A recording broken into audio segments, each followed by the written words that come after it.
Bien, merci beaucoup, Monsieur le Président. Donc, je vais faire ma présentation en anglais, et je m'en excuse auprès des collègues marocains, mais je voulais quand même dire tout le plaisir que j'ai de pouvoir dire quelques mots en français, et aussi de pouvoir écouter les débats sans avoir besoin de mettre un casque, contrairement à mes collègues, ce qui est quand même une chance et un avantage extraordinaire. Well, the main topic of my presentation is about urban and peri-urban agriculture and the related conflicts. As it has been stated already, now more than 50% of the world population is living in urban areas, and it probably will increase in the next few years. And now modern cities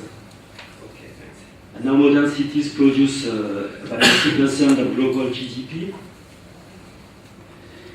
They occupy 3% of world land surfaces. They consume more than 60% of natural resources, but account for about 60 to 80% of gas emissions.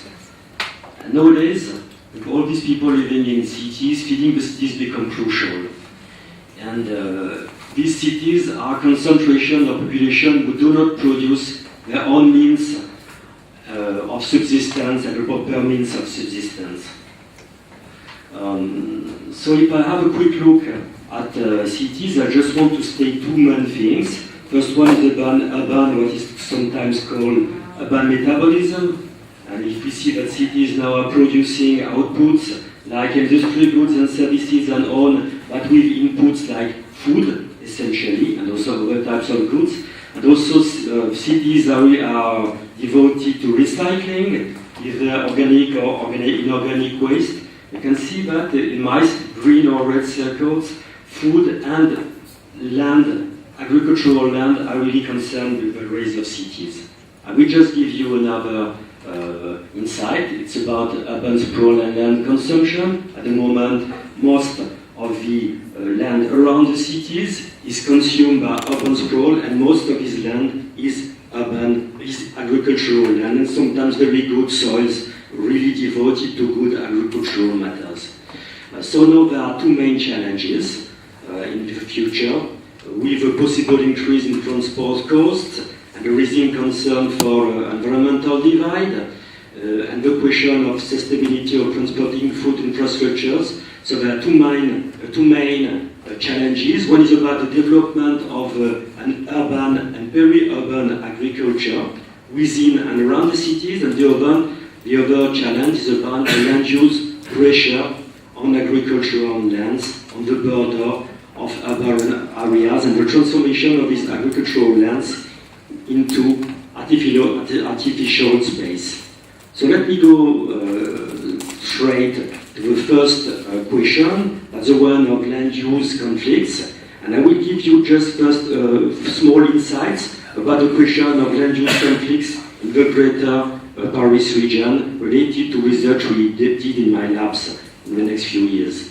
So that, as you say, urban sprawl is mainly advancing at the expenses of agricultural soils, and the competition between near the cities is between variant land use, like facilities for the city, infrastructure, residential area, natural areas, and agriculture as well. And this competition, this huge competition between various uses of mainly agricultural soils, can lead to tensions and conflicts. There are a lot of them, not only in developed countries, also in developing countries. So usually in peri-urban areas, tensions between city and agriculture were regulated by the living of agriculture. So farmers used to have an exit strategy and to advance with regard to the urban sprawl front. But today, the spatial coexistence between city and agriculture is now a long-term state for more and more peri-urban areas. And this change reveals the emergence of new regulation process in peri-urban areas, and land use conflicts are some kinds of, they can reveal this kind of tension. So if we have a quick look at the Greater Paris region, which is a very urbanized region, You can see these are the green areas, and even now, 53% of the regional area is still used for agriculture, mainly for crops. And you can see it's really important, and this agriculture is really, Ile-de-France, Greater Paris region, is the first agricultural region of France, as well as containing the main city. We made a lot of studies about land use conflicts on the Paris urban fringes. We see that these conflicts are mainly related to the consumption of agricultural soils. Let's state that more than 70% of them are related to urban industrial consumption, pollution, and the land consumption for urbanization. About 30% relate to rural landscape degradation caused by new urban buildings in rural areas, and 16% related to agricultural pollution and noise. So in this area, we have a superposition of different uses of the soils, and also an intense institutional activity with their zonings, charts, dedicated areas for agriculture, incentives for agricultural programs led by local authorities, and so on and so on. And this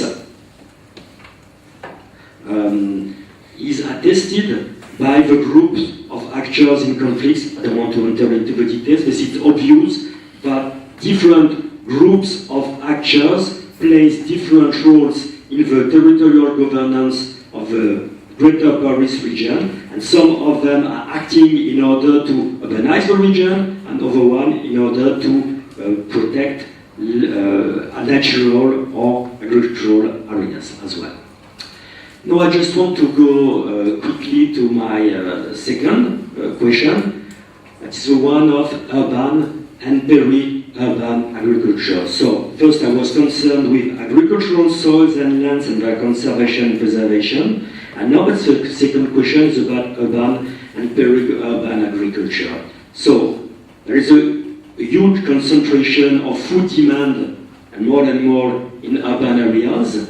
And we can see that there was a traditional use of peri-urban agriculture with a short filière and so on. And there is also a persistence of urban agriculture in some developing countries. I just take the example of Mexico City, with 2 million liters milk produced every day in the city and consumed by the citizens. And there is also a renewal of urban agriculture in developed countries. We have seen the example of shrinking cities like Detroit. In Detroit, there have been huge experiments about the community gardens and all this kind of local agriculture in order to occupy and to feed food to local population as well. And there are also traditional market forms like green sitting, farmer market, but there is a huge development, especially in developed countries, of new forms of peri-urban and urban agriculture like box schemes, community-supported agriculture, pick on your own farms, and so on and so on. But we have to make a clear and huge distinction between two types of agriculture. I'm talking about peri-urban agriculture and urban agriculture. But if we have a look at urban agriculture, that's the agriculture which is near the city. And it used to bring food for the city, and especially with short supply food chains to the city, and there are a lot of innovation either in southern or northern countries as well. And we have to make a distinction with the so-called urban agriculture. And in urban agriculture is still very alive in a lot of developing countries. I took the example of Dakar and so on. But it's also renewing and redeveloping in developed countries, like I took the example of Seattle, of Montreal, and also the question of the so-called the utopia of green towers, or agricultural towers, which are now at stake. And if you have a look on the website of the Milan World Exposition, for instance, you will see a lot of examples of these projects of towers to fill the cities inside and within the cities. And there are differences, of course, between south and north. In the south, there is we can see that there's usually a lack of territorial planning tools, not in Morocco, I've seen that, and a low implication of local authorities on land planning, but the high priority is given to food security in the cities, and there are a lot of initiatives and local initiatives in order to feed people within these hugest cities. In the north, the question is rather different. There is an abundance of territorial planning tools at the moment, local plans, local devices, and so on, but allow integration of sustainable food issue. Food security is not a priority for local and regional authorities. They are more devoted towards landscapes, quality of life, and all these kind of things. So in the south, peri-urban and urban agriculture is a response to local food, insecurity and volatility of food prices, and jobs and income creation, and it's also a crucial social safety net in periods of food and economic crisis. But in the north, it's more a public health approach and nutrition, a kind of manner of fighting against the urban sprawl. That's a kind of protection of environment and biodiversity, climate change, mitigation, adaptation, and also it's a question of social and quality of life dimensions, and more people are involved in urban agriculture programs within the city in order to improve social life and social communities as well. Okay, so I have to go now to my conclusions, and just to state them in a few words, I completely agree with you because that's a question of governance. This is a crucial question of governance, be there on north, on in south. That's a question of food governance, of urban regions and food planning, and that is increasingly becoming an axis of sustainable local development because there are new interactions between city, food and agriculture, and also there are new systems of ecosystems of cooperation created between various stakeholders at various geographical level, and they are created around the dynamics of food issue. That's a question of territorial governance, that's a question of multi-level governance as well, and that's also a question of long-term global systemic approach of land planning. But, and just to add a few words, we have to keep in mind that this question of agriculture and farming is linked with the question of feeding dimensions, but also, and more or less, in developed countries with landscape dimensions and quality of life as well. And now agriculture is rewarded, like was nature 15 years ago, as a kind of environmental and social device as well. Thank you very much.